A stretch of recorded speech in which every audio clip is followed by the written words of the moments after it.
Good Morning Business, French Tech. Bolt, le géant de la micro-mobilité, poursuit son développement. Le groupe vient d'annoncer une levée de fonds, 600 millions d'euros, pour développer son service de livraison de courses à domicile. On va en parler avec Julien Mouillequet, directeur général de Bolt en France. Bonjour. Merci d'être avec nous. D'abord, un mot de présentation de votre entreprise. Des scooters, des vélos électriques dans une vingtaine de pays, 130 agglomérations, dont la ville de Bordeaux en France. Vous êtes présent au total dans 45 pays avec 75 millions d'utilisateurs. C'est important d'avoir une taille critique suffisante dans ce métier? Alors oui, je pense que pour pouvoir finalement avoir un plan d'expansion agressif, une croissance et même pouvoir concurrencer les plus gros acteurs aujourd'hui, il faut atteindre cette taille critique. Bolt y est parvenu. Aujourd'hui, Bolt est la plus grosse plateforme européenne de mobilité. Elle a été fondée en 2013 à Tallinn, en Estonie.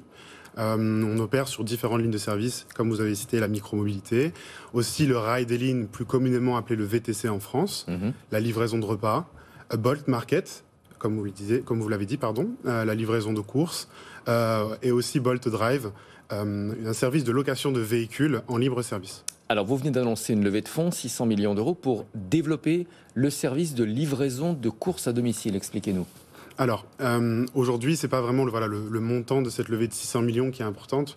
L'information la plus importante, c'est la valorisation. 4 milliards. Voilà, 4 milliards, qui a plus que doublé depuis 2020. Ce qui est passé par une forte expansion en sortie du Covid, et dont le développement aussi de Bolt Market. Donc Bolt Market, c'est quoi? C'est une solution que beaucoup connaissent déjà. C'est une livraison de courses en 15 minutes qu'on va lancer prochainement dans 10 pays, dont par exemple le Portugal, la Croatie ou la Suède. Ce sont des accords locaux ou dans chaque pays, est-ce que vous avez un accord avec un groupe de distribution? Alors, on fait tout en interne, donc on a finalement internalisé toute la chaîne de valeur en éliminant tous les intermédiaires afin de permettre finalement de nous-mêmes, on a nos dark stores où on stocke les courses et toutes les références qu'on achète nous-mêmes, qu'on va ensuite acheminer aux clients en 15 minutes. Donc ça vient directement de vos entrepôts? Exactement.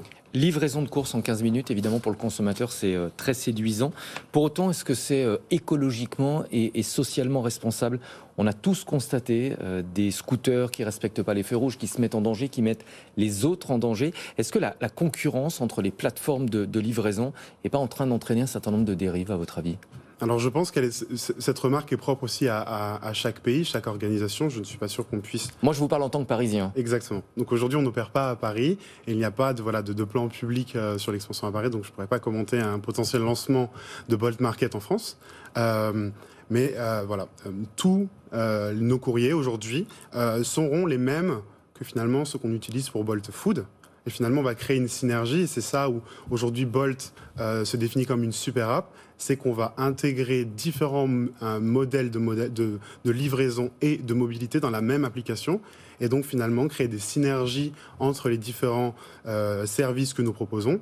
Et notamment aujourd'hui, on va créer finalement via nos livreurs cette synergie entre livraison de repas de restaurants et livraison de courses. Certains ont proposé la création d'un code de bonne conduite qui réunirait toutes les plateformes de livraison. Vous y êtes favorable?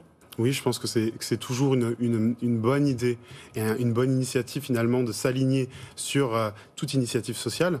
Bolt a par exemple toujours mis ses chauffeurs et ses livreurs au cœur de sa stratégie parce qu'on considère qu'aujourd'hui notre métier repose aussi sur une rémunération décente de ses livreurs et de ses chauffeurs pour pouvoir créer un marché périn qui pourra se stabiliser et croître dans le temps.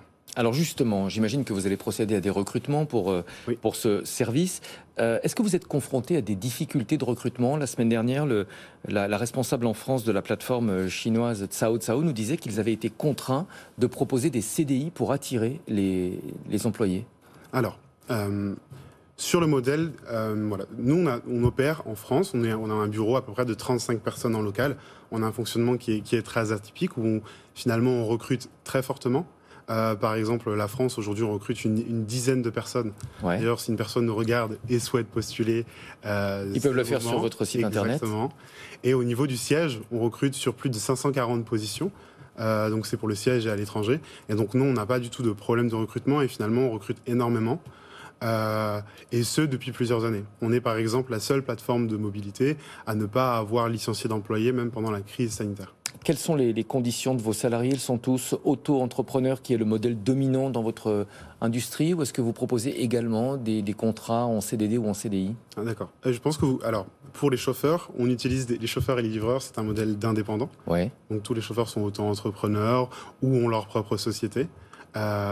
Qui est vraiment le modèle dominant dans ce secteur? Exactement. Ouais. Qui est le modèle dominant et que les chauffeurs souhaitent garder. Ouais. On a fait plusieurs études et notamment questionnaires auprès de nos chauffeurs qui souhaitent garder la flexibilité que leur apporte ce métier en étant toujours auto-entrepreneur versus un statut de salarié. Une grande entreprise américaine concurrente sur le marché des VTC réfléchit à proposer un minimum de couverture sociale. Elle n'irait pas jusqu'au CDI, mais est-ce que vous y réfléchissez également? Alors, il y a des dispositions si légales qui sont en cours de réflexion, comme le financement d'une part du plan de formation, une part de cotisation pour différentes dimensions sociales. On y réfléchit et on y est aussi favorable dans le sens où, pour que cette industrie soit pérenne et permettre aussi aux chauffeurs de gagner le plus, il y a une dimension sociale qui est non négligeable et qu'on doit mettre au cœur de notre stratégie. Comment est-ce qu'ils vous regardent, vos collègues du siège? Vous êtes patron du groupe Bolt en France. Est-ce qu'ils considèrent la France comme un marché particulièrement difficile, justement en raison de ses contraintes sociales? Alors, c'est vrai que la France, du fait de son histoire et de notre modèle notre histoire et notre philosophie, on est différent des autres pays européens. Maintenant, la France est un des pays cruciaux pour la réussite de Bolt.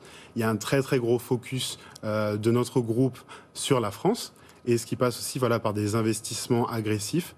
Et une position finalement en France où on souhaite vraiment concurrencer notre concurrent américain. Et aujourd'hui, nous sommes le second acteur sur le marché français. Et une pression sur vos épaules. Merci beaucoup, Julien Mouillequet, directeur général de Bolt en France, d'être venu ce matin en plateau.